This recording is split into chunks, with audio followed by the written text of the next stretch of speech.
여기 못 먹고 자란 한국은 지독한 난쟁이 국가라고 주장하는 외국인이 있습니다. 그런데 그는 한국에 취재를 온 지 3초 만에 이럴 수는 없다며 그 자리에서 까무러치고 마는데요. 그렇다면 그가 한국에서 대체 어떤 경험을 했던 것일까요? 안녕하세요. 저는 중국 출신의 즈아오라고 합니다. 저는 현재 중국의 공영방송인 CCTV사에서 수석 기자로 일하고 있는데요. 그런데 최근에 저희 언론사는 중국 정부로부터 놀라운 제안을 받게 되었고, 덕분에 저는 한국으로 파견을 가게 되었습니다. 그건 바로 중국인들이 우수한 민족이라는 것을 선전하기 위해 한국의 열악하고 난쟁이의 모습을 강조하는 모습을 취재하는 거였죠. 사실 요즘 중국의 경제는 매우 형편없는 상황이고 중국 서민들은 가난으로 인해 길거리에 내몰리고 있는 게 현실인데요. 아무래도 중국 정부는 한국을 이용해 이러한 내부의 위기를 파회하고자 하는 것 같았습니다. 아무튼 그렇게 저는 후배 기자 창과 함께 한국 파견을 가게 되었죠. 그런데 중국에 대한 애국심으로 사명감을 안고 한국에 가는 저와는 달리 후배 창은 다른 흑심이 있는 것 같았는데요. 아무리 봐도 그는 한국 여자를 만나기 위해 한국 파견을 지원한 것 같았거든요.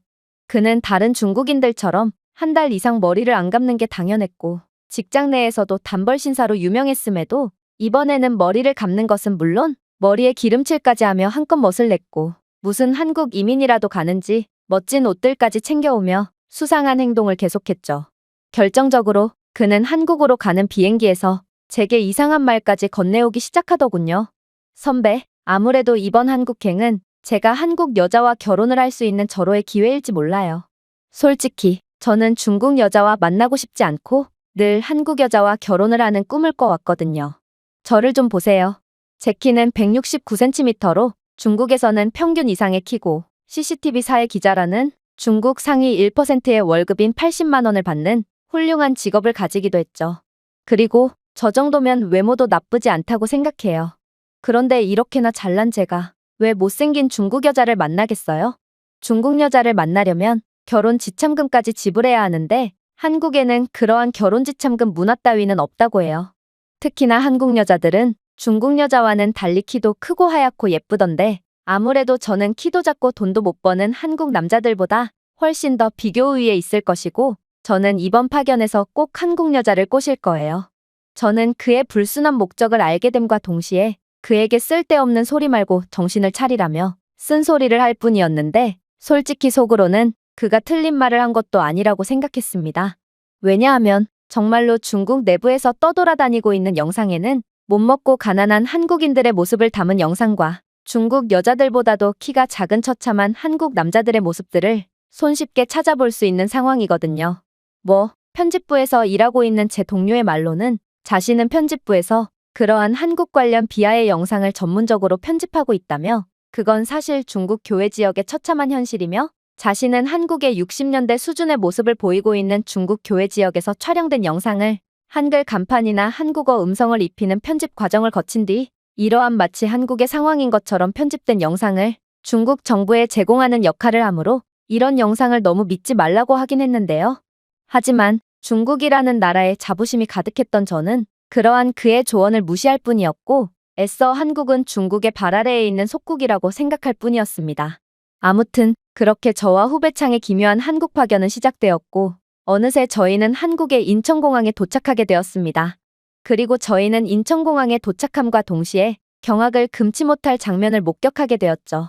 왜냐하면 도대체 난쟁이 한국인들은 다들 어디 갔는지 한국 남자들의 키는 아무리 봐도 저희보다 머리 2개는 컸을 정도로 상당한 격차를 자랑하고 있었거든요.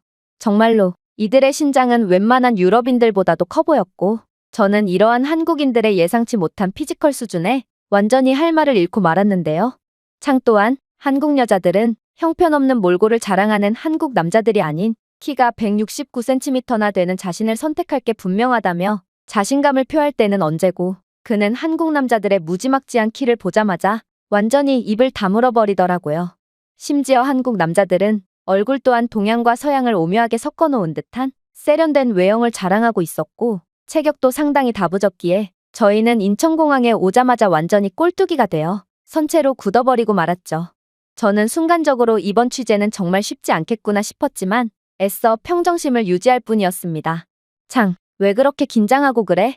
한국은 분명 보여주기에 미쳐있는 국가로 공항과 같은 외국인들이 자주 방문하는 곳에는 일부러 키가 큰 연기자를 고용하고 있는 한심한 국가야.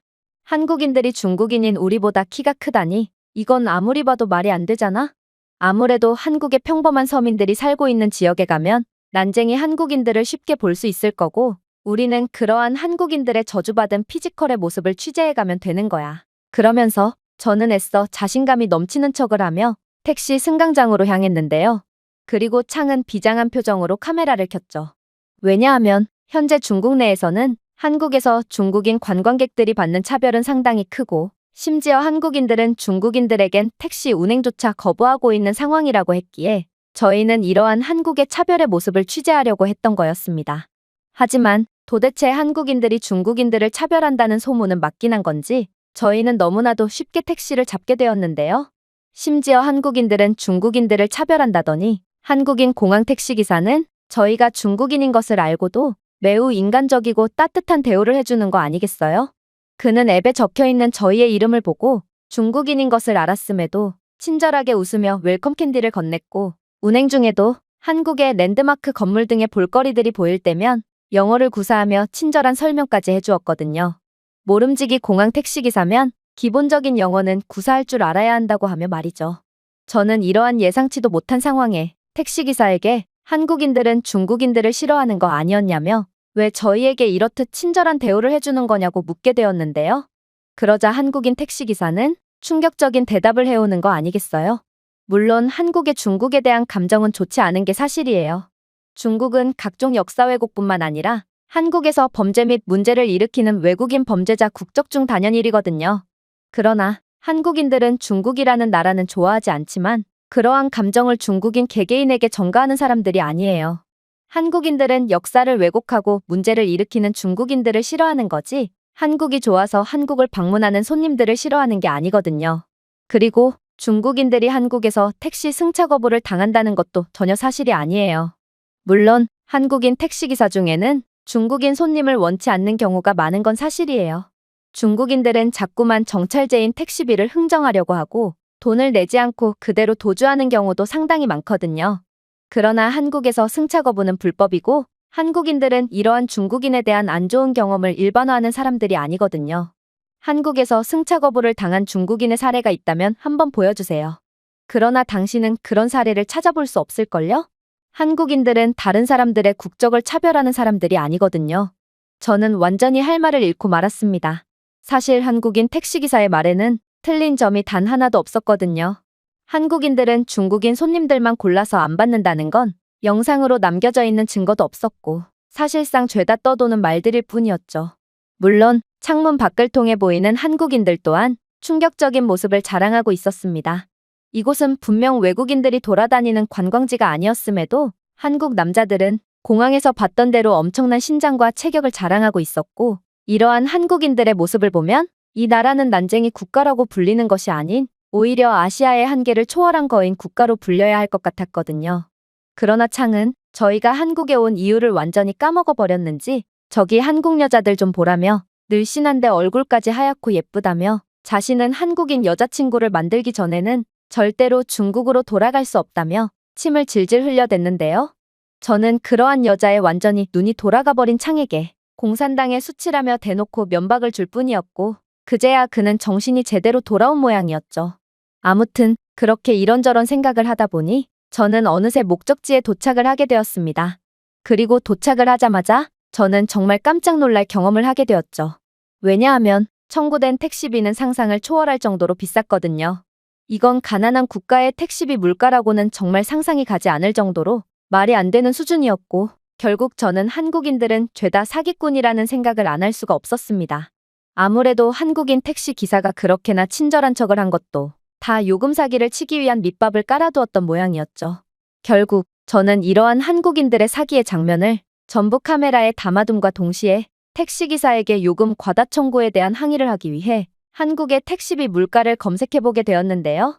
그런데 정말로 한국의 택시비는 중국의 거의 2배는 될 정도로 상당히 비싼 거 아니겠어요? 물가와 밀접하게 연관이 있다는 택시비가 이렇게나 비싸다니 이건 한국은 물가가 저렴한 후진국과는 완전히 거리가 먼 국가임을 여실히 보여주는 부분이었고 결국 저는 한국의 생각지도 못한 모습에 당황함과 동시에 친절했던 한국인 택시기사를 의심한 것에 대한 미안함을 느낄 수밖에 없었습니다. 그러면서 중국에서 떠돌아다니고 있는 한국의 가난한 모습은 전부 거짓말일 뿐이라는 편집부 친구의 말이 떠올라 온몸에 소름이 돋기도 했는데, 이 말은 한국은 선진국인데 중국 정부가 편집을 통해 국민들을 세뇌했을 뿐이라는 소리였거든요. 또한 애초에 저는 한국이 물가가 저렴한 가난한 국가인 줄 알고 회사로부터 매우 적은 경비만을 지원받고 한국에 왔기 때문에 이대로라면 한국에서의 취재는커녕 돈이 없어서 버티는 것조차 불가능한 상황이었습니다. 그래서 저는 이러한 암담한 상황에 결국 현실을 부정하기 시작했고, 그러다가 우연히 한국의 백화점 하나를 발견하게 되었어요. 이건 한국이 정말로 가난한 국가인지 아닌지를 확인할 수 있는 좋은 기회였죠. 백화점은 한 나라의 물가와 수준을 짐작해 볼 수 있는 좋은 지표의 역할을 수행하거든요. 그런데 후배 기자 창은 저희의 지금의 심각한 상황은 안중에도 없는지 자신은 공항에서 봤던 한국인 남자들처럼 세련된 패션으로 한국 여자를 꼬셔야겠다며, 이대로라면 한국 남자의 멋진 모습에 완전히 패배할 수밖에 없다며 당장 한국 백화점에 들르자며 난리를 쳤기에, 그렇게 저희는 서로 각기 다른 이유로 한국 백화점으로 향하게 되었습니다. 그리고 저는 한국 백화점에 입장하자마자 까무러치게 놀랄 수밖에 없었죠. 왜냐하면 이곳 백화점에는 각종 시설물들과 상점들의 위치를 소개해주는 키오스크뿐만 아니라 AI 비서로봇까지 존재하고 있었기 때문인데요. 하지만 창은 이러한 로봇을 보고도 그저 여유만만일 뿐이었습니다. 그러면서 가소롭다는 표정을 지으며 입을 열더라고요. 선배, 뭘 그렇게 놀라세요? 중국에도 이러한 비서 로봇들은 어느 건물에 가봐도 있잖아요. 그저 제대로 작동을 안 할 뿐이죠. 한국도 중국처럼 보여주기식으로 작동이 되지도 않는 깡통 로봇을 설치해둔 것일 뿐이에요. 제가 보증하죠. 그러면서 창은 자신이 한국의 거짓된 면모를 직접 증명하겠다며 로봇에게 의류를 판매하는 곳을 알려달라며 중국어로 짓거리기 시작했는데요. 그런데 창이 입을 땜과 동시에 예상치도 못한 일이 일어나기 시작했습니다. 바로 로봇은 창의 중국어를 완벽하게 알아듣고 디지털 액정을 통해 백화점 내에 중국인들에게 인기가 많은 의류 매장을 추천해 주었거든요. 심지어 로봇은 매장까지 도착하는 데 걸리는 예상 보행 시간뿐만 아니라 QR코드를 통한 경로 지도를 보내주기도 했고, 혹시 필요하다면 자신이 직접 안내를 해줄 수도 있다는 말을 중국어로 건네기도 했기에, 저는 이러한 말도 안 되는 기능이 탑재된 한국의 AI 로봇을 보고 까무러치게 놀랄 수밖에 없었어요. 저는 기자로서 그동안 다양한 기술과 기능들을 취재해왔기에 더더욱 한국이 개발한 로봇의 성능에 충격을 받을 수밖에 없었는데요. 이건 보기에는 간단해 보이지만 최첨단 통역 기능과 AI를 통한 개인화 및 추천 기능, 공간 분석 능력 등 그야말로 전 분야에 대한 최첨단 기술력을 갖추고 있어야 겨우 만들어낼 수 있는 완성형 로봇이었거든요. 그런데 중국은 그러한 기술을 구현한 척을 하며 보여주기식의 거짓된 모습만을 보이고 있을 때, 한국은 그러한 기술력을 실제로 갖추고 최신 기술에 대한 상용화의 단계까지 마친 상황이었고, 저는 이러한 믿기지 않는 한국의 선진적인 모습에 완전히 주저앉을 수밖에 없던 것입니다. 물론 그렇게 로봇 덕분에 빠르게 도착하게 된 의류 매장에서도 놀라움은 계속되었습니다. 이곳 매장의 피팅룸은 자신이 피팅한 옷을 기반으로 추가적인 옷을 추천해주기도 했고, 또 옷이 사용자의 신체에 잘 맞는지나 다른 색상은 어떤지를 자동으로 보여주고 있었거든요. 저는 창보다는 약간 키가 작은 167cm의 키를 자랑하고 있었는데, 피팅룸의 시스템은 그런 제 왜소한 몸을 보고 여자 사이즈를 추천해주기도 했기에 저는 상당한 자존심을 구기기도 했는데요.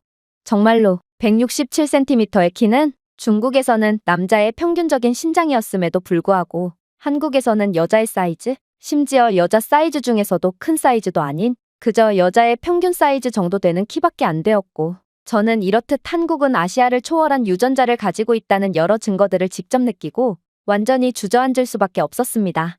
아무튼 이러한 한국의 놀라운 기술력 덕분에 저는 옷을 구매할 생각도 전혀 없었음에도 즉석에서 시스템의 맞춤형 패션 조언을 받고 옷을 3벌이나 구매하고 말았는데요. 하지만 그렇게 옷의 결제를 마침과 동시에 저는 못 볼 꼴을 보게 되었습니다. 바로 창이 이곳 의류 매장에서 근무하고 있는 한국인 여성 직원에게 추파를 던지고 있었기 때문이죠. 이봐요. 저는 중국 최고의 명문대를 졸업했고 또 기자로서 월급 80만 원 가량을 받는 중국 상위 1%쯤 되는 고연봉자예요. 그리고 키도 169cm로 동양인 치고는 꽤나 큰 편이죠. 저와 진지하게 만나보는 건 어때요? 전 세계인들, 특히 한국인들은 대국인인 중국인이 되고 싶어 한다고 들었고, 또 저와 만난다면 세계에서 가장 유망한 언어인 중국어도 배울 수 있는데, 이건 당신에게 있어서도 매우 좋은 기회 아닌가요? 가난한 한국 남자 대신 저와 만나봅시다. 그러나 그러한 자신감과 허세로 가득한 창의 눈빛과는 달리 한국인 여성 직원은 마치 벌레가 자신의 몸을 기어가는 듯한 기분을 느낀 것처럼 그 즉시 몸서리를 치며 창보다도 더욱 유창한 영어를 구사하며 단호한 대답을 해오는 거 아니겠어요? 가난한 한국인들이라고요? 당신은 분명 중국에서 상위 1%의 연봉을 받는다고 했는데 그럼에도 월급은 80만 원도 안 된다고 했어요. 그런데 이거 어쩌죠? 저는 이곳에서 주말 아르바이트만 하는데도 당신의 월급보다 많은 돈을 벌고 있거든요. 그리고 대체 누가 중국인이 되고 싶어 하고 중국어를 배우고 싶어 한다는 거죠? 오히려 중국인들이야말로 한국에서 높은 월급을 받고 싶은 마음에 불법으로까지 체류하면서 한국을 오염시키고 있어요. 즉, 오히려 중국인들이야말로 한국인이 되고 싶어서 목숨을 걸고 중국을 탈출하고 있단 말이죠. 그녀의 당돌한 발언에 창은 완전히 이성을 잃어버렸고, 그렇게 정말로 한국에서는 주말만 잠깐 일해도 80만 원보다 많은 돈을 벌 수 있냐며 그녀에게 끈질기게 달라붙었는데요. 한국인 여성 직원은 그러한 창의 손길에 비명까지 지르며 기겁을 했고, 결국 그렇게 창의 첫 고백은 처참하게 실패하고 말았습니다. 그렇게 저는 이런 벌레 취급은 난생 처음 겪어본다며 역시 중국인들은 한국인들과는 경쟁조차 안 되는 거냐며 한숨을 쉬는 창을 데리고 억지로 음식점들이 모여있는 푸드코트로 향하게 되었습니다. 사실 이러한 외식 물가야말로 한 나라의 실질적인 물가를 확인할 수 있는 부분이기에 이곳은 한국의 수준을 무엇보다도 정확하게 인지할 수 있는 곳이라고 해도 과언이 아니었는데요. 그런데 그렇게 커피나 한잔하려고 간 카페에서는 별것도 없는 커피 한 잔에 6,000원이라는 말도 안 되는 금액을 청구하는 거 아니겠어요? 아니, 중국에서는 이에 10분의 1의 가격으로도 꽤 그럴듯한 커피를 마실 수 있는데 도대체 이 커피는 미슐랭 스타 브런치라도 된다는 말인가? 저는 이러한 무지막지한 한국의 물가에 기겁을 넘어 공포까지 느꼈고 그렇게 도망치듯 카페를 떠나버렸는데요. 하지만 그렇게 도착한 한식당에서도 공포스러운 상황은 계속되었습니다.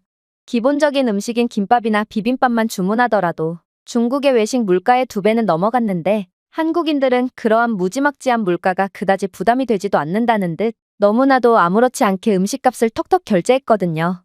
이건 중국인들의 월급으로는 절대로 감당할 수 없는 미친 물가였고 인정하기는 싫지만 이런 부분만 보더라도 한국은 중국보다 훨씬 잘 사는 국가라는 것을 너무나도 쉽게 알 수 있었습니다. 하지만 저는 이러한 한국의 중국인들보다 신체 조건도 우월한데 훨씬 부유하기까지 한 상황을 도저히 인정할 수가 없었고 그렇게 이곳 백화점이 이상한 거라고 자기 최면을 걸며 그대로 백화점을 박차고 나가버렸는데요. 그런데 그렇게 허기가 진 채로 길거리를 걷던 와중 이번에도 창은 예상치도 못한 황당한 주장을 해오는 거 아니겠어요? 선배, 저기 분식집에서 일하는 여자 직원이 참 예쁘네요. 두말할 것 없는 제 이상형이에요. 아무래도 그녀도 저를 좋아할 게 틀림없으니 저곳 분식집에서 식사를 하도록 해요. 저는 그의 멍청한 말에 학을 떼고 말았습니다. 언제는 옷가게 직원이 자신의 이상형이라면서 그녀는 자신과 몇 번이고 눈을 마주쳤으니 그녀 또한 자신을 좋아하는 게 틀림없다며 정신 나간 소리를 할 때는 언제고 그는 아직도 정신을 못 차렸는지 똑같은 말로 저를 완전히 지치게 만들었어요. 그러나 저는 한국 여자에 미쳐있는 창을 도저히 말릴 수가 없었고 그렇게 분식집으로 향하게 되었습니다. 당연히 이 분식집도 꽤나 가격이 비쌌고 저희가 지원받은 경비는 턱없이 부족했기에 저희는 한국에서 음식을 먹으려면 개인적인 사비까지 보태야 하는 처참한 상황에 처하게 되었는데요. 그런데 아무리 봐도 뭔가 이상했습니다. 이곳 분식식당은 꽤나 유명한지 상당한 손님들이 오고 가고 있었는데 이상하게 줄은 전혀 서지 않고 있었거든요. 그리고 그렇게 어리둥절한 채 식당에 들어가게 된 저는 이곳 식당이 숨기고 있는 놀라운 비밀을 깨닫고 완전히 까무러치고 말았죠. 일단 창이 그렇게나 뚫어져라 쳐다보던 한국인 여성 직원은 저희를 친절하게 맞이해주더니 이내 영어를 구사하며 지금은 식당이 꽉 찼으니 대기를 해야 한다며 자신을 쳐다보고 있던 창에게 휴대폰 번호를 요구했는데요. 저는 그녀가 저희가 외국인인 것을 어떻게 알았나 싶어 신기함을 느끼면서도 그녀가 창에게 관심이 있어서 휴대폰 번호를 물어본 건가 싶어 화들짝 놀라고 말았습니다. 그리고 창 또한 이러한 상황에 어깨에 힘이 잔뜩 들어가더니 이내 휴대폰 번호는 왜 묻는 거냐며 자신에게 관심이 있으면 직접 말로 해도 좋다는 다소 건방진 대답을 건네는 거 아니겠어요? 그러면서 기고만장해져서 또다시 자신의 경제력 자랑과 키와 얼굴 자랑을 해대기 시작했죠. 하지만 이러한 그의 대답에 한국인 여성 직원은 충격적인 반응을 보일 뿐이었습니다. 걱정 마세요. 저는 당신에게 전혀 관심이 없거든요. 그리고 대체 당신이 어딜 봐서 키가 크다는 건가요? 한국에서 그 정도 키는 여자 수준도 못 되는걸요? 그리고 일단 당신의 얼굴은 전혀 제 취향이 아니지만 얼굴은 주관적인 부분으로 제쳐두더라도 통 씻지도 않고 몸에서 냄새가 나는 당신은 적어도 한국에서만큼은 전혀 인기가 있는 부류가 아니에요. 한국 여자들은 청결이라는 기본적인 부분조차 제대로 안 지키는 사람들은 남자는커녕 아예 인간 취급도 안 하거든요. 한국인들은 하루에 2번 샤워를 하는 사람도 태반이고 양치를 안 하거나 머리를 안 감을 바엔 아예 외출 자체를 안 하는 극단적으로까지 청결한 사람들이거든요. 뭐 이 정도의 청결까지 바라는 건 아니지만 그래도 당신의 청결 수준은 정말 심각해요. 제 애완견도 3일에 한 번은 샤워를 시키거든요. 아무튼 제가 당신의 연락처를 물어본 건 대기 상황을 알려주는 QR코드를 전송해드리기 위함이었어요. 한국에서는 힘들게 일일이 줄을 설 필요가 없이 그저 볼일을 보면서도 편하게 줄을 기다릴 수 있거든요. 자, 당신의 번호로 QR코드 하나를 전송했어요. 저희 식당에서 사용하는 대기열 관리 시스템의 AI는 빅데이터를 통한 자동 예측을 기반으로 대기 시간을 정확하게 예상해주고 있고 대기 번호까지 확인할 수 있는데 당신은 QR코드를 스캔하며 얼마든지 대기 시간과 갱신된 대기 번호를 확인할 수 있고 당신의 차례가 찾아왔을 때 이곳 기계의 QR코드를 스캔하면 곧바로 식당에 입장할 수 있어요. 그러니 제가 당신을 좋아한다느냐 하는 오해는 절대로 하지 않으셔도 돼요. 저는 중국 남자는 전혀 관심이 없거든요. 그녀의 팩트 폭격에 창은 큰 충격을 받았는지 잠시 다리가 풀리며 휘청이고 말았는데요. 그러면서 그는 그녀의 말에 아무런 반박도 못하는 자신의 상황이 답답했는지 이내 말도 안 되는 꼬투리를 잡는 추잡한 반응을 보이기 시작하더군요. 그는 한국인들은 줄을 기다릴 여유나 능력조차 없는 사람들이냐며 그런 썩어빠진 정신 상태로 무슨 큰일을 하겠냐며 고래고래 소리를 질렀고 이내 한국은 그저 쓸데없는 기술로 오히려 혼란만 가중시킬 뿐이라며 한국의 기술력까지 부정했는데요. 그러자 한국인 여성 직원은 그런 창을 일전의 여성과 똑같이 벌레 보듯 쳐다보며 이내 또다시 놀라운 말을 건네기 시작했습니다. 정말 그렇게 생각해요? 줄이 길어진다면 줄을 선 사람들이 다른 식당을 막을 수도 있고 길을 막아 다른 사람들의 통행에 지장을 줄 수도 있어요. 당신의 나라에서는 이렇듯 남에게 피해를 주는 상황에도 아랑곳하지 않나 보죠? 그리고 이곳 식당에 입장하기 위해 줄을 서는 사람들은 당신처럼 젊은 사람들만 있지 않아요. 줄을 선 사람들 중에는 연세가 지긋하신 노인분들이나 장애인분들도 줄을 서고 있는데 당신의 나라에서는 이런 사람들을 배려해줘야 한다는 생각조차 못하는 건가요? 도대체 당신은 어떤 국가 출신이길래 이렇듯 한심한 말만을 내뱉는 거죠? 솔직히 그녀는 저희가 중국인인 것을 알면서도 질문을 건네는 눈치였고 아무래도 스스로 부끄러움을 느끼고 그만 진상을 부리라는 현명한 화법을 사용한 것 같았는데요. 그러나 창은 그러한 그녀의 의도조차 파악하지 못하고 그저 자신은 일본인이라며 국적을 속이기까지 했기에 한국인 여성 직원은 또다시 창의 대답에 고개를 가로저을 뿐이었습니다. 그리고 저는 한국의 중국인들을 차별하는 장면들도 취재하려고 했지만 창의 모습을 보니 솔직히 한국인들에겐 아무런 잘못도 없었고 오히려 모든 문제의 원인은 수준이 낮은 중국인들에게 있었다는 것만 여실히 알게 되었기에 그렇게 저는 부끄러움에 새빨개진 얼굴을 푹 숙일 뿐이었죠. 아무튼 저희는 분식을 먹고 다시금 이동하기로 했습니다. 그런데 창이 갑자기 어딘가를 뚫어져라 응시하기 시작하더니 이내 저희는 반드시 지하철을 이용해야 한다며 다급하게 소리를 질러대는 거 아니겠어요? 솔직히 저희는 가난한 국가 한국은 물가가 저렴할 게 분명하다고 생각하며 모든 취재를 택시를 이용하며 하려고 했지만 한국의 물가는 생각보다 훨씬 비쌌기에 저희는 어쩔 수 없이 지하철로 이동해야 하는 상황은 맞았는데요. 그런데 그렇다고 해도 창은 도대체 어떤 장면에 꽂혔길래 이렇듯 잔뜩 흥분한 강아지처럼 안절부절 못한다는 말인가. 저는 또다시 엄청난 불안감을 느끼며 창을 따라 이동하기 시작했습니다. 그리고 그렇게 창을 따라간 곳에서 저는 큰 충격을 받을 수밖에 없었죠.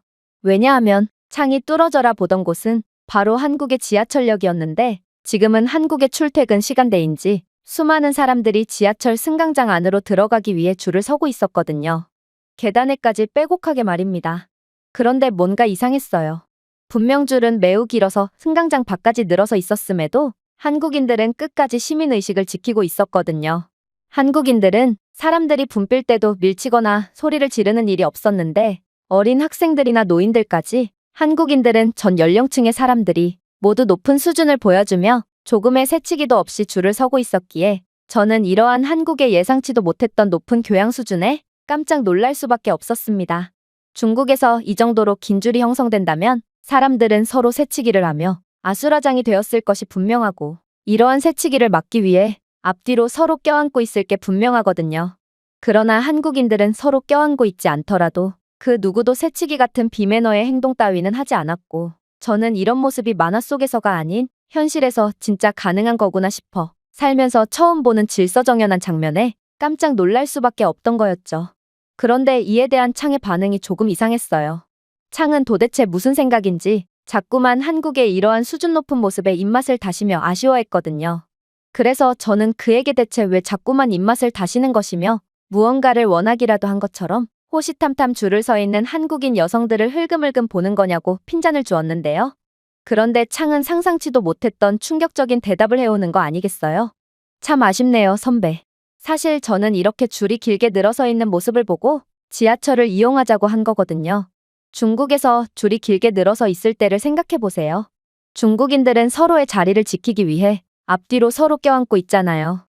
저는 이번 기회에 앞에 있는 한국 여자를 껴안으면서 중국 남자의 강력한 힘과 열정을 보여줌으로써 한국 여자를 꼬시려고 했는데 아무래도 한국에서는 불가능할 것 같네요.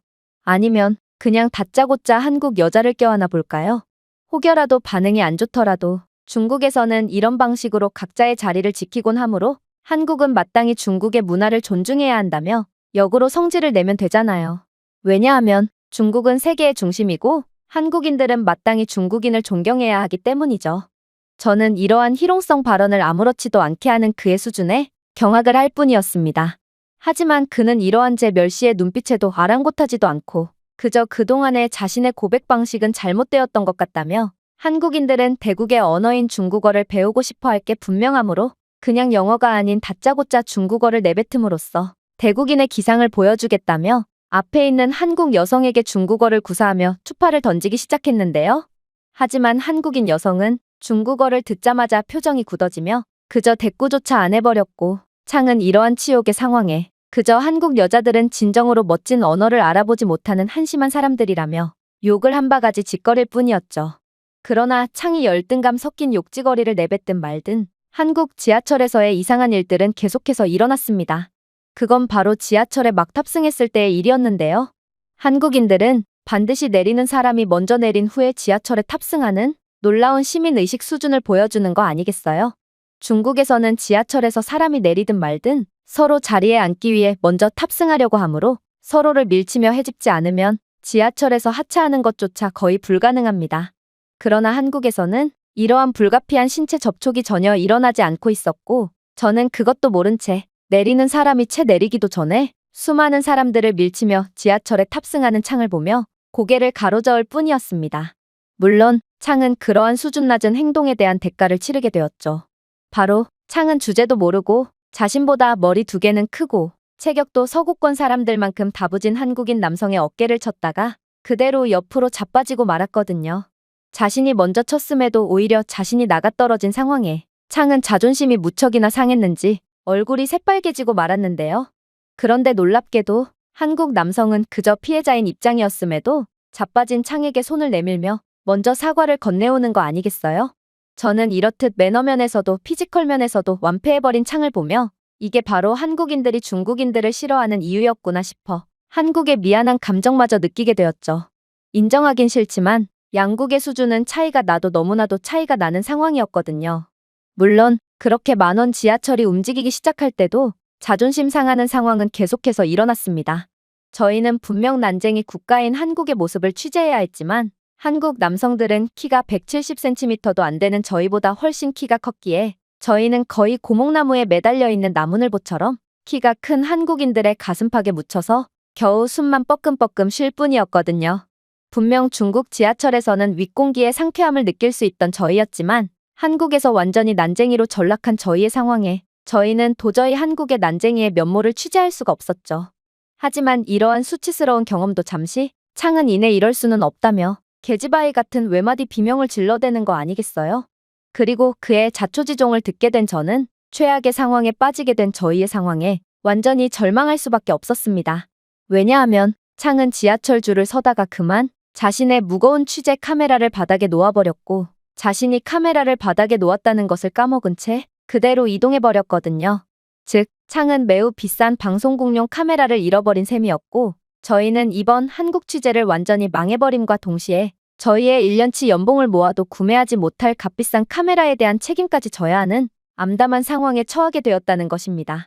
저는 이러한 눈물이 나오는 상황에 그래도 한국 경찰의 도움이라도 받아보자고 주장했지만 창은 완전히 넋이 나간 표정으로 그 카메라가 얼마짜리 카메라인데 찾을 수가 있겠냐며 중국에서는 기회만 났다 하면 3,000원짜리 볼펜까지 죄다 훔쳐가는 상황이고 이러한 범인은 절대로 잡을 수가 없는데 이 정도의 고가의 카메라를 어떻게 되찾냐며 제게 욕짓거리까지 해버리는 거 아니겠어요?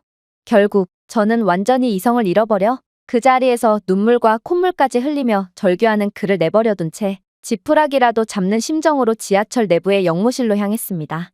그리고 전혀 기대 없이 취재용 카메라를 잃어버렸는데 도움을 줄 수 있냐고 물어보게 되었죠. 그런데 영무실에 있던 한국인 직원은 너무나도 여유로운 표정으로 당연히 찾을 수 있으니 걱정 말라는 영어를 건네는 거 아니겠어요? 아니, 아무리 남의 일이라고 해도 너무 태평한 거 아닌가. 저는 그의 이상하리만큼 여유 있는 태도에 약간의 불쾌감마저 느끼고 말았는데요. 아무리 제가 도움을 요청하긴 했지만 그래도 무슨 수로 이러한 고가의 카메라를 되찾을 수가 있단 말인가요? 그러나 그렇게 영무실에서 대기를 한 지 10분 만에 정말로 영무실 직원은 저희가 처음 출발했던 지하철역의 영무실에 취재용 카메라가 보관되어 있다는 충격적인 말을 건네오는 거 아니겠어요? 그렇게 저는 이건 도저히 말이 안 된다며 여전히 절규를 해대는 창을 억지로 끌고 이동했고 정말로 해당 역의 영무실에는 저희의 카메라가 보관되어 있었기에 저는 그 자리에서 다리가 풀려 주저앉을 수밖에 없었습니다. 그리고 이러한 말이 안 되는 상황에 저는 도대체 이게 어떻게 가능한 거냐며 한국인 직원에게 거의 따지듯 질문을 건네게 되었죠. 그러자 한국인 직원은 정말 깜짝 놀랄 대답을 해오는 거 아니겠어요? 간단합니다. 한국의 모든 지하철역에는 AI 카메라가 설치되어 있고 이 카메라는 혹시 모를 범죄를 감시함과 동시에 벤치나 플랫폼에 두고 온 분실물을 추적하는 시스템까지 갖추고 있거든요. 이러한 분실물로 추정되는 항목이 감지되면 AI가 시간과 위치를 기록하고 신고가 접수되면 AI는 분실물이 발생한 시간, 장소, 얼굴을 일치시키는 데 도움을 주죠. 즉, 당신이 분실물에 대한 신고를 함과 동시에 저희는 수거한 분실물을 수집된 정보와 대조하는 과정을 거쳤고 결국 당신이 분실물의 주인이 맞다는 것을 확인한 것입니다. 당연히 한국인들은 아무리 비싼 물건이더라도 남의 물건인 이상 절대로 손을 대지 않기에 이러한 한국인들의 정직성에 최첨단 기술까지 더해져 사실상 한국에서의 분실물에 대한 수거율은 100%에 가깝죠. 그러니 이러한 카메라가 당신의 품 안으로 다시 돌아온 상황은 한국에서 그저 놀랄 일도 아니라는 것입니다. 아무리 취재용 카메라가 비싸다고 해도 한국인들의 평균 월급으로는 그다지 부담을 느끼지 않고도 구매할 수 있는 수준이기에 더더욱 당신의 카메라를 훔칠 이유가 없기도 하죠. 저는 그녀의 말을 듣고 완전히 경악을 할 수밖에 없었습니다. 그야말로 한국은 기술력이나 시민의식이나 모든 면에서 중국을 완전히 압도하는 인류의 선진국이었거든요. 중국에서는 분실물에 대한 회수 자체가 아예 안 되는 상황이며 1%의 확률로 회수가 된다고 해도 분실물 수거 담당자가 가로채 가기 때문에 만약 물건을 잃어버리면 절대로 되찾을 수가 없습니다. 하지만 한국은 그런 중국과는 차원이 다른 국가였던 것입니다. 그러나 창은 여전히 정신을 못 차린 상황이었어요. 지금 자신 때문에 이런 개고생을 한 것임에도 그는 이번에는 저희에게 친절한 미소를 지으며 카메라를 건네는 영무실 직원을 보고 추파를 던지기 시작했거든요. 그는 또다시 자신은 돈도 많이 벌고 중국 국적자라며 황당한 자랑을 늘어놓더니 한국은 가난하니 어쩌니 하며 자신과 교제를 할 것을 강요했는데요. 저는 한국과 중국의 현격한 차이를 직접 느끼고도 헛소리를 일삼는 창에게 완전히 질려버렸고 그렇게 그의 뺨을 사정없이 후려치며 제발 정신 좀 차리라며 면전에 괴성까지 지른 뒤 글을 버리고 영무실에서 빠져나와 버렸습니다. 이게 중국 상위 1%의 수준이라니 저는 중국의 현실의 현타까지 느끼며 이번 취재를 완전히 포기해버렸는데요. 그리고 인간적으로 이렇게나 훌륭한 국가를 없는 소리까지 지어내며 비하하는 건 도저히 할 짓이 아니라는 것을 느낀 저는 한국은 난쟁이 국가라는 보도를 내보내는 것 대신 제가 직접 취재한 한국의 선진적인 면모를 대신 내보냄으로써 중국인들이 제발 정신을 차리고 현실을 깨달을 수 있도록 도움을 주기로 했습니다. 이게 바로 당장 5년 뒤에 펼쳐질 한국의 충격적인 현실이다. 그 무엇도 이러한 흐름을 거스를 수 없고 한국은 이제 끝이다. 최근 독일의 공영방송에서 한국에 대한 충격적인 전망을 내놓아서 큰 화제가 되고 있습니다. 그렇다면 과연 세계적인 명성을 자랑하는 전문가들이 내놓은 한국의 충격적인 운명은 대체 무엇일까요? 안녕하세요. 저는 독일 출신의 하이케라고 합니다. 현재 공학을 전공하고 있는 저는 대학교 학사 졸업을 앞두고 있고 현재 석박사 유학을 위한 새로운 국가를 알아보고 있는 상황인데요. 이러한 제 결정에 많은 사람들이 독일은 기술 강국으로 매우 유명한 국가인데 도대체 왜 구태여 다른 국가로의 유학을 가려는 거냐며 이해하지 못하겠다는 반응을 보이곤 합니다. 하지만 제겐 그럴 수밖에 없는 이유가 존재하죠. 그건 바로 저는 독일은 기술 강국처럼 보이지만 현실은 옛 명성만 팔고 있는 낡아빠진 국가인 것을 잘 알고 있기 때문입니다. 현재 아시아 국가들의 기술 수준은 무섭도록 치고 올라오고 있는데 독일의 기술력은 오히려 퇴보하고만 있고 심지어 대학교에서도 혁신은 찾아볼 수 없으며 쓸데없는 것만 가르치고 있으니 만약 제가 독일에서 박사과정까지 마치게 된다면 저는 제 인생이 잘못된 난파선에서 완전히 침몰하고 말 거라는 확신에 가까운 예상을 할 수 있었죠. 사실 제가 가고자 하는 국가는 바로 중국이었습니다.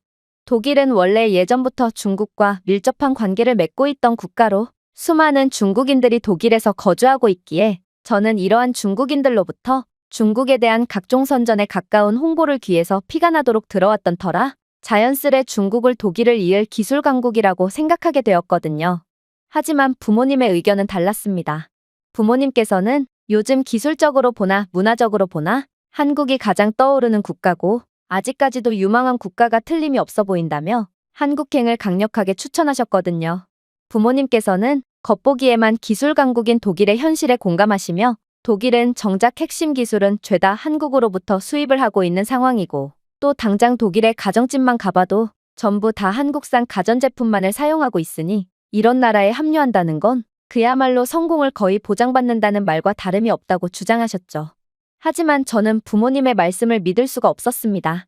왜냐하면 중국인들은 독일 대학교까지 거의 점령한 상황이고 저는 그중 몇몇 중국인 친구들을 알고 지내고 있는데 이들은 제 한국행이냐 중국행이냐를 결정하는 고민을 듣더니 한국을 옹호하는 제 부모님은 완전히 낡아빠진 한심한 사상을 가지고 있다며 다소 선을 넘은 발언들을 이어나갔거든요. 중국인들은 한국의 기술력은 이미 10년 전에 중국에 의해 완전히 추월당한 상황이고 한국인들은 그저 중국의 산업 스파이를 보내거나 중국 정부에 구걸을 해서 중국이 쓰다 버린 기술력만을 주워가고 있는 상황인데 도대체 중국을 놔두고 이런 기술 후진국 한국으로 가는 게 말이나 되냐며 매우 격앙된 반응을 보였는데요. 그리고 중국인들은 분명 중국 기술력에 의해 모든 파일을 전부 빼앗긴 한국은 현재 급속도로 가난해지기만 하고 있는 상황이라며 현재의 한국은 거지와 노숙자가 거리를 지배하는 그야말로 국가 자체가 초토화된 거지국가라며 침을 튀어가며 열변을 이어나가더라고요. 이런 중국인들의 세뇌를 받다 보니 저는 점점 한국을 절대로 가선 안 될 개발도상국으로 인식하게 되었고 그렇게 저와 부모님의 의견 대립은 좀처럼 끝날 기미가 보이지 않았습니다. 그런데 저는 언제 한 번은 TV를 돌리다가 충격적인 영상 하나를 접하게 되었습니다. 그건 바로 독일의 공영방송 채널에서 제작한 독일에서 향후 5년 내에 벌어질 미래를 예측하는 분석 영상이었는데요. 그런데 독일 최고의 전문가들이 한데 모여 분석한 결과 만약 독일이 당장 한국을 그대로 따라하지 않는다면 독일은 5년 내로 완전히 경쟁력을 잃고 처참하게 고꾸라질 수밖에 없다는 충격적인 주장을 해오는 거 아니겠어요? 저는 이러한 도저히 믿을 수가 없는 상황에 경악을 하며 영상에 집중했는데 저는 진행자가 처음 입을 떼자마자 완전히 넋이 나갈 수밖에 없었습니다. 만약 독일이 한국의 성공을 그대로 답습하지 않는다면 독일은 5년 내로 완전히 무너지고 말 것입니다. 이게 바로 현재의 독일이 처한 현실이고 과거의 성공에만 안주하던 독일이 감내해야 할 대가이죠. 많은 독일 국민들은 아직도 독일이 세계 최강의 기술 강국이라고 오해하고 있지만 현재 전기차 시대가 도래한 이후 독일의 차량 산업이 어떤 국면을 맞이했는지를 눈여겨본다면 우리는 정신이 번쩍 들 수밖에 없을 것입니다. 믿기 어렵겠지만 독일은 전기차의 필수적인 전기차 배터리 기술력에 있어서 중국에 마저 완전히 밀리고 있는 처참한 모습을 보여주고 있는 게 현실이거든요. 한때 독일의 공장 역할을 수행하던 그 중국의 말이죠. 이러한 현실은 독일뿐만 아니라 유럽 모든 국가들도 마찬가지입니다. 많은 분들이 아실 테지만 중국은 인건비가 없는 국가로 죄수들이나 아이들까지 불법적으로 동원하면서 압도적인 저가 정책을 펼치고 있거든요.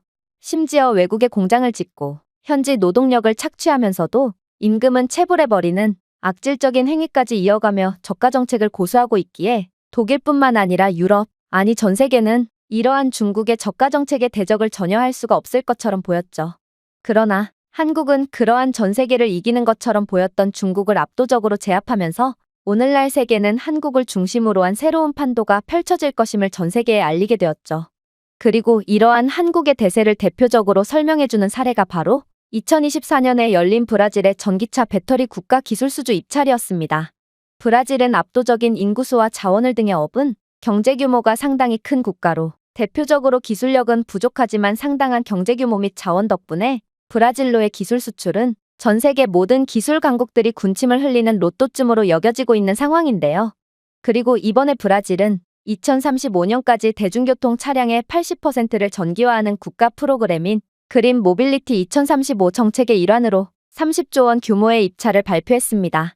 전기 배터리 수주에 30조 원을 내걸다니 이건 역사상 전례 없는 막대한 규모의 기술 수주였고 이번 경쟁에서 승리한 국가는 그야말로 막대한 이익을 얻으며 추후에도 아직 인프라가 부족한 브라질과 계속해서 교류하며 지속적인 이익을 얻을 수 있는 상당한 이점이 걸린 사업이었습니다.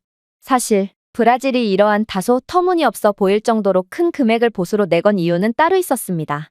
브라질은 대규모 아마존 삼림벌채를 통해 막대한 이익을 거두었고 이로 인한 생태 위기 때문에 국제적인 질타를 받고 있는 상황이거든요. 따라서 자신들의 이익만을 위해 국제위기를 초래한다는 오명을 안게 된 브라질은 각종 국제회의나 이권 사업에서 배제되며 수많은 정치적 경제적 이권을 포기해야 했습니다. 심지어 EU의 탄소 국경 조정 메커니즘 때문에 브라질은 수출 위험까지 겪으며 만약 즉각적인 친환경에 대한 조치를 취하지 않는다면 계속해서 국제 제재로 인한 막대한 손해를 봐야 하는 상황이었는데요. 결국 이러한 막대한 손실 때문에 브라질은 다소 무리한 수주를 진행하면서까지 대중교통 차량의 80%를 전기차로 전환하며 친환경 국가 이미지를 챙기겠다는 입장을 밝히게 된 거죠. 물론 역시나 이번 경쟁은 그 어느 때보다 치열했어요. 일본 파나소닉과 같은 꽤나 쟁쟁한 입찰자마저 초기에 탈락했을 정도로 웬만한 날고 기는 기술 강국들은 전부 이번 입찰에 참여했다가 죄다 쓴맛을 맛봐야 했거든요. 그리고 결국 마지막 라운드는 한국의 LG 에너지 솔루션과 중국의 CATL로 좁혀지게 되었죠. 양 국가의 장단점은 너무나도 명확하게 갈렸어요. 한국이 최종 라운드까지 올라간 이유는 이들의 배터리 기술력은 세계 최고였기 때문이었고 중국은 기술력은 뒤처지지만 압도적인 저가 정책에 따른 가격 메리트가 있었기 때문이었죠. 사실 많은 전문가들은 아무리 한국의 기술력이 우수하더라도 이번 경쟁에서도 어김없이 중국이 승리할 거라고 예상했습니다. 그도 그럴 것이 중국은 이러한 저가 정책으로 자신들보다 기술력이 뛰어난 유럽 국가들을 경쟁해서 이겨왔거든요. 그리고 브라질 또한 정말로 환경을 생각해서 전기차 전환 사업을 벌이는 것이 아닌 친환경 국가라는 타이틀을 얻음으로써 여러 국제적 경제적 입지를 확보할 생각이었기에 그저 중국의 배터리로 대충 저렴하게 때우자는 생각으로 입찰을 했을 것이 유력해 보였습니다. 하지만 브라질은 모두의 예상을 완전히 깨부수고 한국에 손을 들어줬는데요.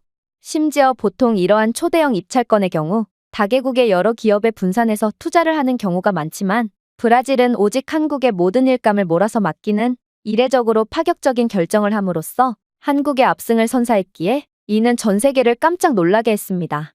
이번 한국의 승리는 지금껏 저가 정책만을 펼치며 전 세계를 하향 평준화시켰던 중국을 압도하고 이제 중국은 다른 입찰에서도 더 이상 같은 전략으로 한국을 무찌를 수 없다는 것을 의미했기에 중국의 저가 경쟁력도 이젠 끝이라는 것을 의미하기도 했죠. 그렇다면 한국은 유럽 모든 국가들도 도저히 막지 못했던 중국의 인건비랄 게 없는 압도적인 저가 정책을 어떻게 극복해냈을까요? 정말 충격적이게도 한국이 선택한 방법은 매우 단순했습니다.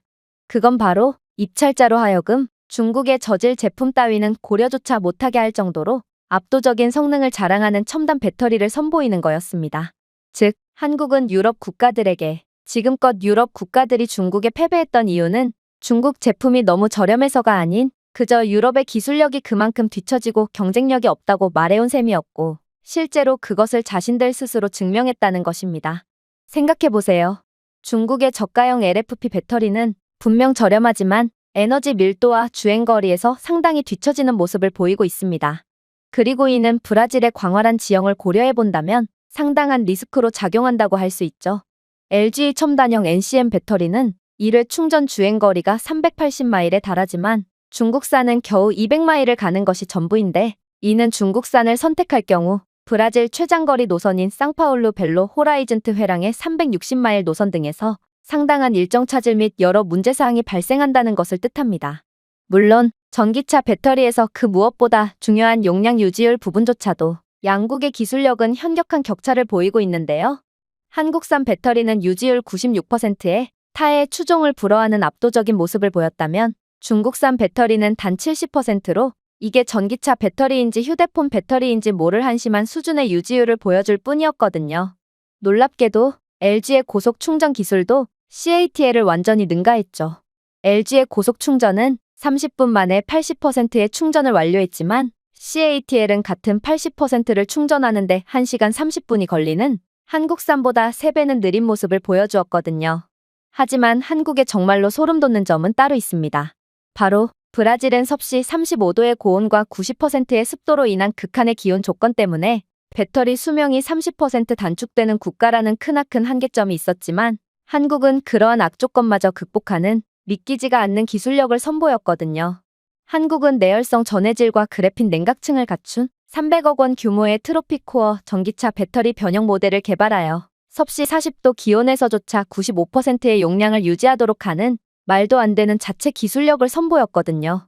이는 브라질의 극한의 조건 하에서도 끝까지 성능과 효율을 유지하도록 했고 중국은 기술력 부족으로 인해 브라질의 기후 조건에 대한 어떠한 개선점도 보여주지 못했다는 점을 고려한다면 양국이 제작한 배터리의 실질적인 효율 수준은 더욱더 현격한 격차를 보였다는 것을 알 수 있습니다. 중국산 배터리는 이러한 브라질의 극악의 기후 조건에서는 장거리 노선은커녕 동네 시내버스 운영도 제대로 못할 정도로 그야말로 전기 자전거에서나 쓸 법한 최악의 효율을 보여줬으니 말이죠. 즉, 이러한 압도적인 기술 격차는 브라질로 하여금 아무리 저가 정책을 펼친 중국이라고 해도 반드시 한국을 선택할 수밖에 없도록 선택을 거의 강요했다는 것입니다. 생각해보세요. 한국산 배터리를 선택하면 대중교통의 다운타임을 40% 이상 단축할 수 있고 버스 한 대당 연간 1,500만 원의 수익 손실을 절감할 수 있는데 아무리 중국산 배터리가 저렴하다고 해도 도대체 중국산을 선택할 이유가 어디에 있겠어요? 한국산 배터리는 장기적으로 봤을 때 중국의 저가 정책을 훨씬 압도하는 경제적이고도 효율적인 선택인데 말이에요. 그러나 한국은 이러한 압도적인 기술력에 더해 현재 경쟁에서 완전히 뒤처져 버린 독일에 협상은 이런 식으로 하는 거야, 이 바보들아. 라고 말해오는 듯한 정말 믿기지 않는 전략을 들고 나오기까지 했는데요. 바로 한국은 중국의 자국 인력 사용 및 1대1로 정책을 통한 브라질 경제 종속 시도와는 달리 현지 소싱을 적극적으로 사용하며 브라질 현지화의 상생을 추구했다는 것입니다. 생각해보세요. 중국의 CATL은 자국의 중국인 노동자만을 고용하며 브라질 현지에 어떠한 일자리도 제공하지 않습니다. 또한 브라질은 이미 대중국 수출 비율 32%라는 더 이상 중국에 의존했다간 국가 경제 기반 자체가 위험해지는 그야말로 중국의 소나기에 넘어갈 듯 위태로운 상황에 처해 있죠. 이런 상황에서 중국에 전혀 신뢰할 수 없는 저가 배터리에까지 의존하게 된다면 브라질 또한 중국의 1대1로 정책의 피해자가 될지도 모르는 상황이었습니다. 그런데 한국은 이러한 중국과는 차원이 다른 신뢰성을 가진 국가죠. 일단 한국은 브라질 미나스제라이스의 광산에서 2026년까지 연간 리튬 만톤을 조달하여 연간 200억 원의 수입 비용을 절감하고 브라질의 광산 부문을 활성화하기로 약속했는데요. CATL은 자재의 90%를 중국에서 출하할 계획이었으며 이는 브라질을 환율 변동과 무역 위험에 노출시킬 가능성이 높았지만 한국은 이러한 기초 원자재마저 현지 소싱을 통해 상생을 추구하는 안 그래도 일자리 부족과 상당한 빈부격차로 골머리를 앓고 있던 브라질의 구원을 선사한 것입니다. 물론 LG 산토 앙드레 조립 공장은 현지 인력 고용 확대를 약속했고, 이는 안 그래도 현지 인력에게 최고 대우를 약속해주는 한국 기업들의 명성에 힘입어 브라질 현지의 희망의 불씨를 지피기도 했는데요.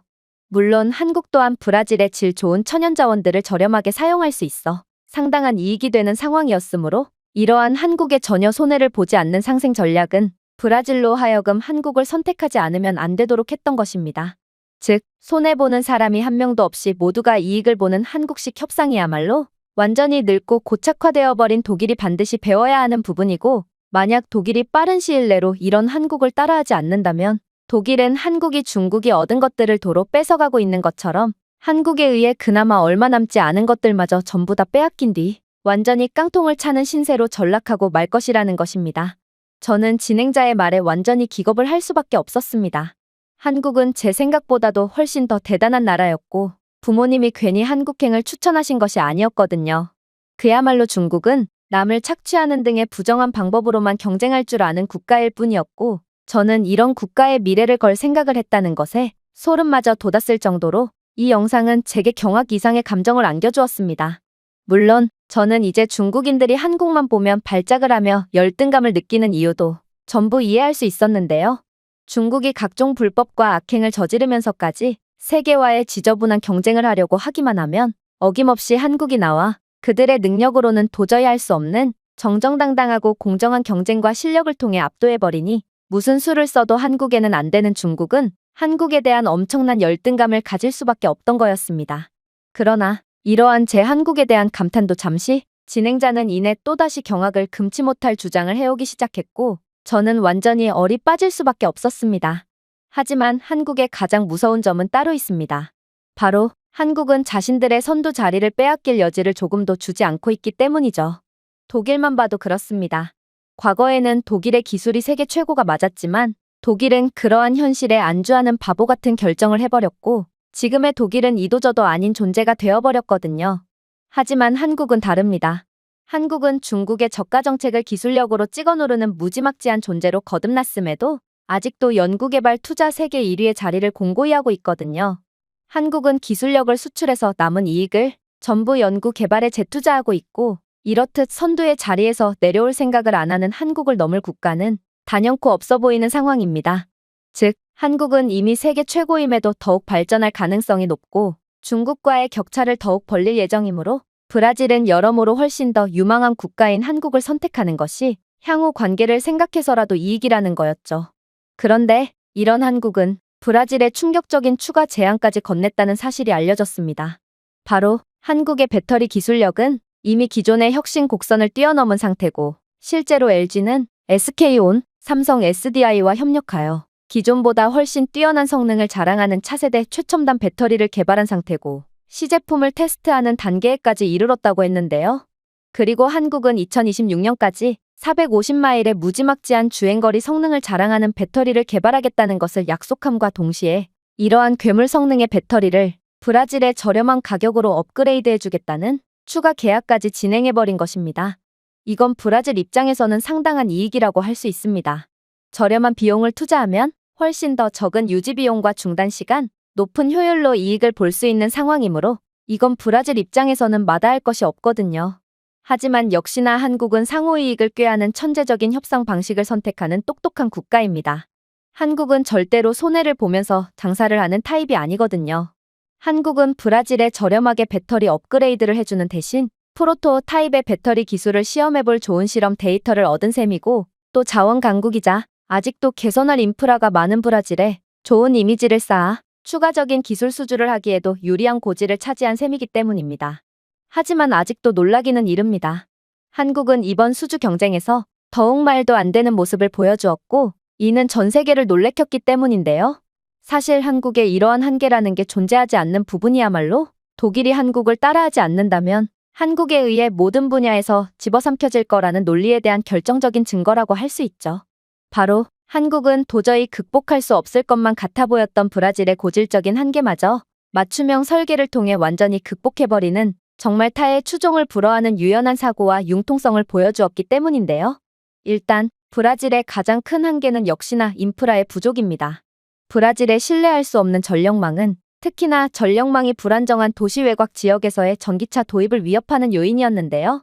하지만 중국뿐만 아니라 각종 기술로 이름 날렸던 선진국들도 도저히 손댈 엄두도 못 냈던 이러한 한계점을 한국은 마치 이 정도는 자신들에게 쉬운 수준을 넘어서 아예 문제거리조차 안 된다는 듯 말도 안 되는 해결책을 제안해왔습니다. 바로 한국은 에너지 저장 시스템 부분에서도 상당한 기술력을 보유한 국가였고, 이러한 모듈형 에너지 저장 시스템을 통합하여 전력 안정화를 추구하는 방법을 가져오며 이러한 시스템 구축에 따른 별도의 계약서까지 내밀었거든요. 한국은 이러한 브라질의 한계를 이용해 추가적인 기술 수출을 통한 추가 수익까지 창출한 상황인 것입니다. 브라질 입장에서는 이러한 추가적인 비용 지출이 부담스럽게 느껴질 수도 있지만 역시나 한국은 두 수 앞을 내다보는 국가였습니다. 브라질의 전력 수급 불균형 문제는 국가적 문제로까지 치부되며 브라질 입장에서는 상당한 골머리를 앓던 부분이었고, 결국 이러한 가려웠던 부분을 저렴하게 긁어준다는 한국을 마다할 이유가 전혀 없었거든요. 브라질은 이번 추가 계약으로 인해 최대 2주일간의 정전이 발생한다고 해도 모든 버스에 전력을 공급할 수 있어 95%의 가동 시간을 유지할 수 있게 되었는데요.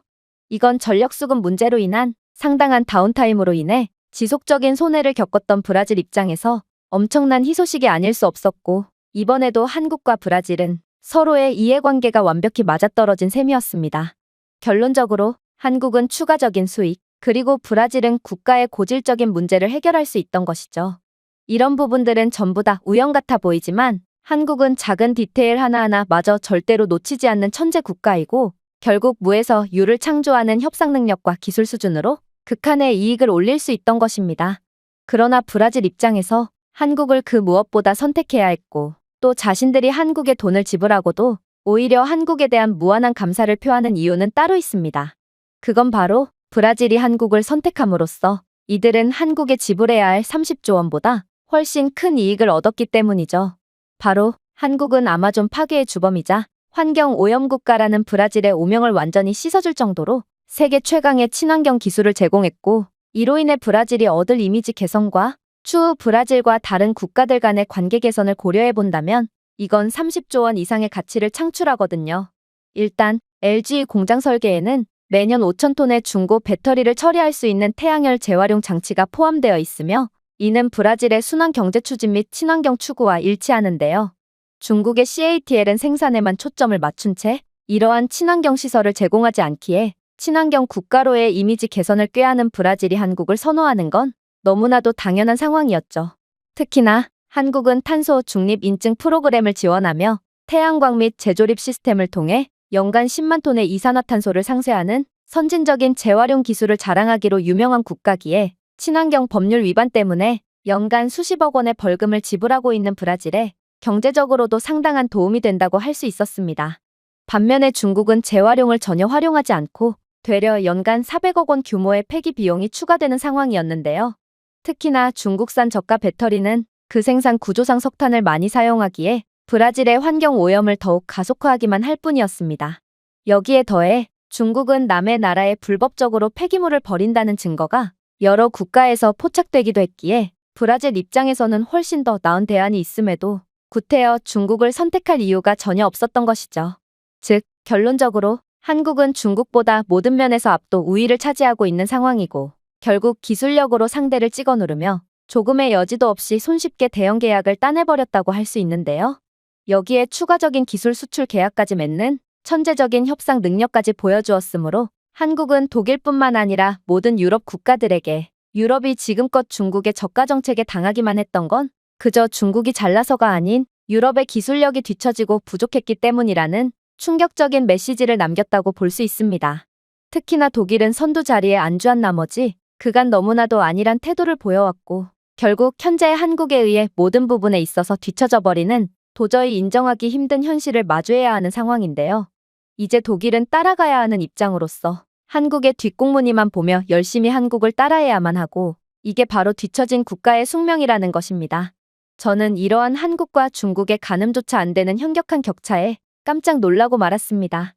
그리고 한국의 가뿐히 압도당하는 중국을 보며 독일은 그런 중국에조차 밀리는 상황에 이러한 씁쓸한 현실에 한숨만을 내쉴 뿐이었죠. 그러나 진짜 충격적인 상황은 이제 시작일 뿐이었습니다.